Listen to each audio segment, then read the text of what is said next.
ശനിയാഴ്ച രാത്രി ജപ്പാന്റെ വടക്കുകിഴക്കൻ തീരത്തുനിന്ന് ഏകദേശം 80 കിലോമീറ്റർ അകലെയാണ് 7.6 തീവ്രത രേഖപ്പെടുത്തിയ ശക്തമായ ഭൂകമ്പമുണ്ടായത്.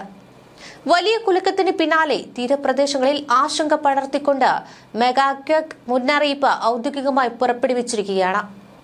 ഭൂകമ്പത്തിന് പിന്നാലെ 40 മുതൽ 50 സെന്റിമീറ്റർ ഉയരത്തിൽ സുനാമി തിരമാലകൾ കരയിലേക്ക് അടിച്ചു കയറുകയായിരുന്നു. ഈ ശക്തി രേഖപ്പെട്ടതോടെ ഭൂകമ്പ ശാസ്ത്രജ്ഞർ മുന്നറിയിപ്പ് നൽകിയിരിക്കുകയാണ്. 8 മുകളിൽ തീവ്രതയുള്ള വിനാശകരമായ മെഗാക്വക്ക് സാധ്യതയുള്ള സാഹചര്യമാണ് ഇപ്പോൾ സജീവമായിരിക്കുന്നത്.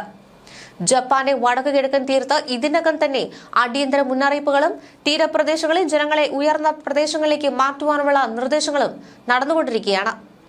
കടലിന്റെ പെരുമാറ്റം മുതൽ ഭൂകമ്പാനന്തര അലയടികൾ വരെ നിരീക്ഷിക്കുവാൻ എല്ലാ സംവിധാനങ്ങളും ഹൈ അലേർട്ടിലാണ്. കഴിഞ്ഞ ദിവസം നടന്ന ഭൂകമ്പത്തിന് പിന്നാലെ 1 ലക്ഷത്തിനടുത്തുള്ള ആളുകളെയാണ് അധികൃതർ ഒഴിപ്പിച്ചത്.